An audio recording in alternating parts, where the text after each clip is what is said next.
Meu nome é Gerson Albuquerque e eu vou trabalhar com vocês aqui 3 assuntos da lógica. O primeiro assunto são as regras não hipotéticas de inferência. E o que são as regras hipotéticas de inferências? São regras que a gente usa dentro do cálculo proposicional, que vocês já viram lá na lógica 1, onde nós estudamos ou demonstramos argumentos dentro do cálculo proposicional. No cálculo proposicional, vocês viram que o cálculo proposicional é uma linguagem formal criada pelos lógicos, mais precisamente por Gottlob Frege, um filósofo alemão, onde uma proposição pode ser traduzida por uma letra. Por exemplo, se eu disser João é engenheiro, João é engenheiro, eu posso traduzir toda essa proposição João é engenheiro pela letra P. Se eu quiser negar, basta eu colocar um símbolo como esse, que a gente traduz como João não é engenheiro. Ora, mas no cálculo proposicional não se refere só às proposições, refere-se também aos argumentos. E é isso que nós vamos fazer aqui. Vamos apresentar algumas regras. Essas regras nos auxiliarão a demonstrar alguns argumentos. Porque se eu tiver o seguinte argumento: todo homem é mortal, né? Ou melhor, se todo homem é mortal, se P, então Q, ora P, logo Q. Né? Se chove, a rua está molhada. Ora, choveu, logo a rua estará molhada. Né? Se fosse o caso que eu falei, todo homem é mortal, né? Eu posso também traduzir para o cálculo proposicional. Então, o que nós vamos fazer é usar algumas regras, né, que os lógicos conseguiram apresentar para a gente fazer as demonstrações de argumentos. Bom, e qual é a primeira regra de inferência? Né? Primeira regra não hipotética de inferência. Veja bem, nós conhecemos a dupla negação. Se eu tiver essa proposição não P, eu posso inferir P. Então, os lógicos chamaram essa regra de eliminação da negação. Então, eu vou escrever aqui 8 regras, hoje nós vamos apresentar 8 regras. Vamos logo escrever as 8 regras e depois fazer algumas aplicações em alguns argumentos. Primeira regra, eliminação da negação.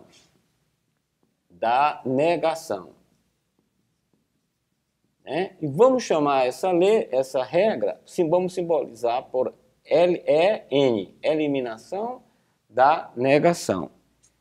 Então, vamos agora para uma segunda regra. Ora, se eu tiver duas proposições, se eu tiver uma proposição P e uma proposição Q, eu posso inferir P e Q. Se eu digo, João, a proposição P, João é formado em direito, e a proposição Q, João é formado em história, eu posso dizer que João é formado em direito e história. Eu posso escrever dessa forma, usando 3 linhas, como posso escrever assim também. Não é? Nós vimos isso tudo em lógica 1.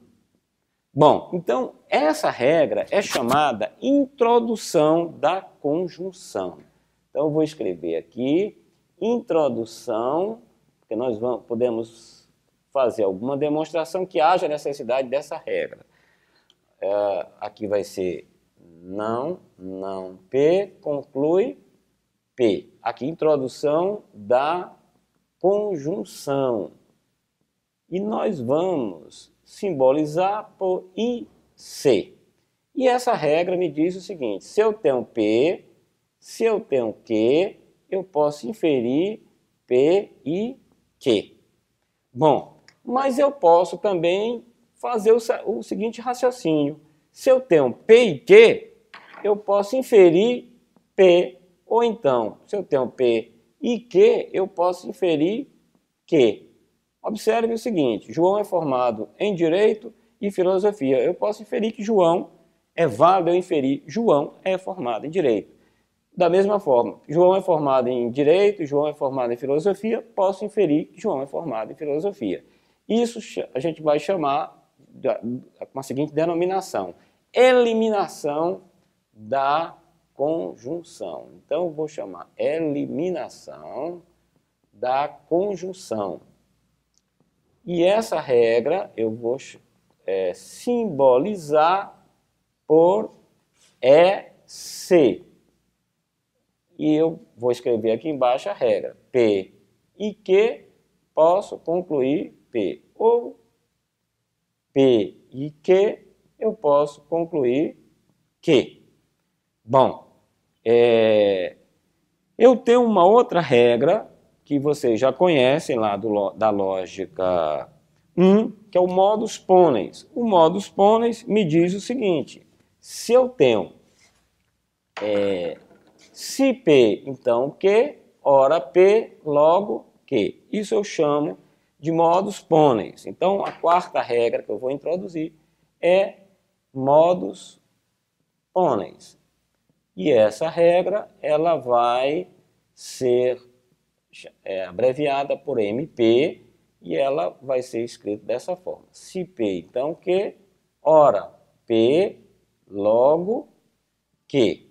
Bom, eu posso ter uma outra regra, que é a introdução da disjunção.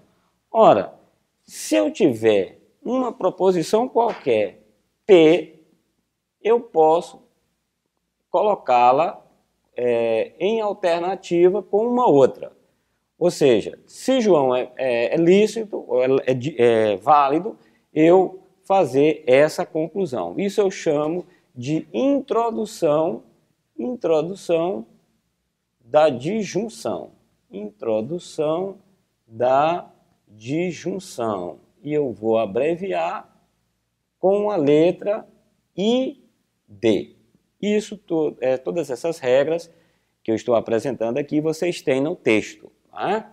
Então, se eu tiver P, eu posso concluir P ou Q. Bom, vamos para a sexta regra. A sexta regra, ela é se eu tiver duas implicações. Veja, se eu tiver P implica Q e tiver Q implica P, eu posso concluir P se e somente se Q. Isso basicamente é a definição da biimplicação, né? Então, eu vou chamar essa regra de introdução da biimplicação. Introdução da biimplicação. Implicação, e eu vou abreviar por IB. Né?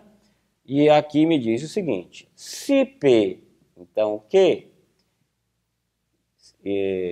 e se Q implica P, posso concluir P se e somente se Q. Bom, mas se eu tiver, né? Se eu tiver uma premissa onde está escrito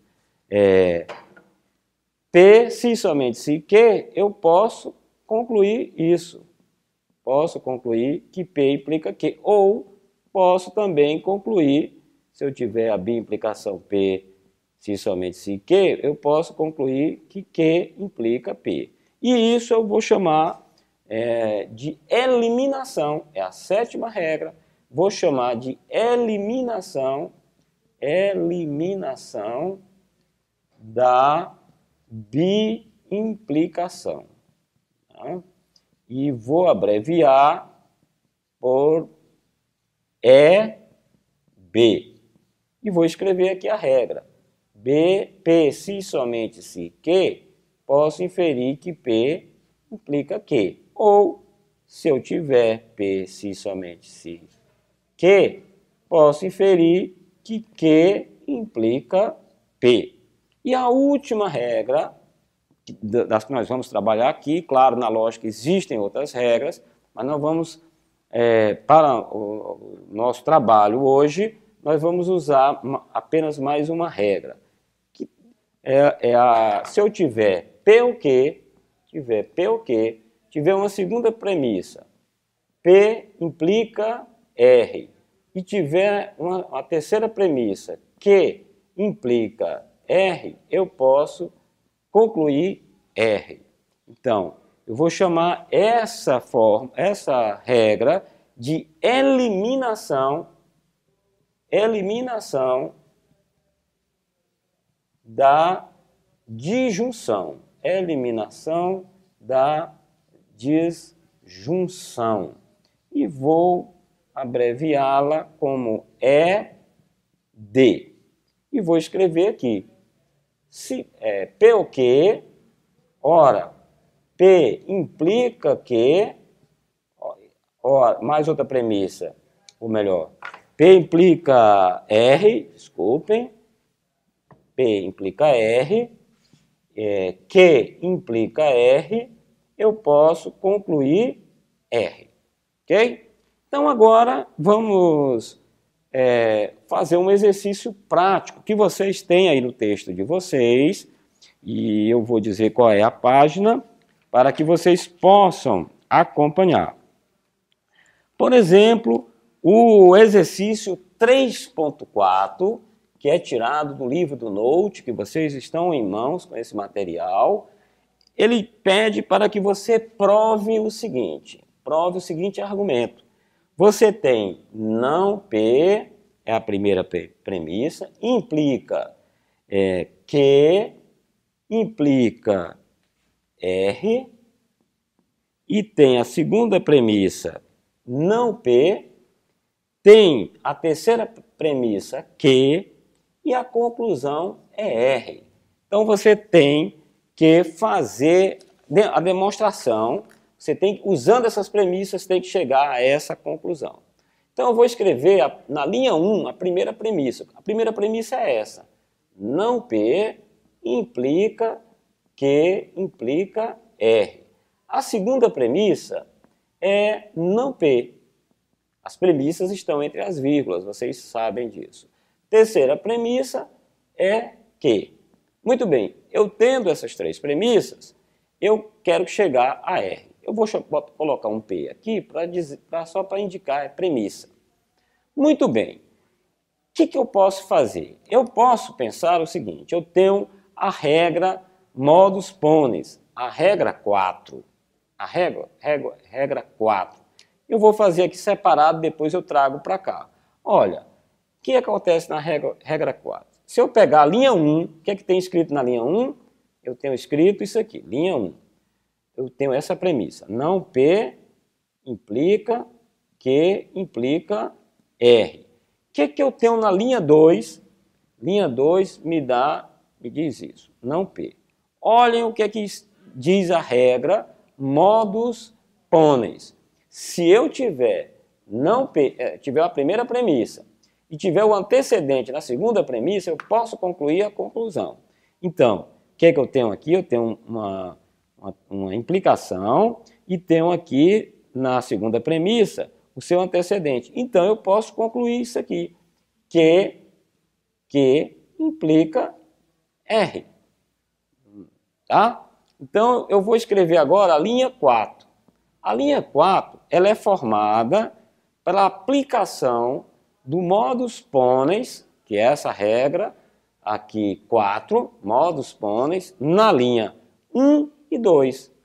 Aplicando modus ponens na linha 1 e 2, eu vou encontrar isso aqui, que implica R.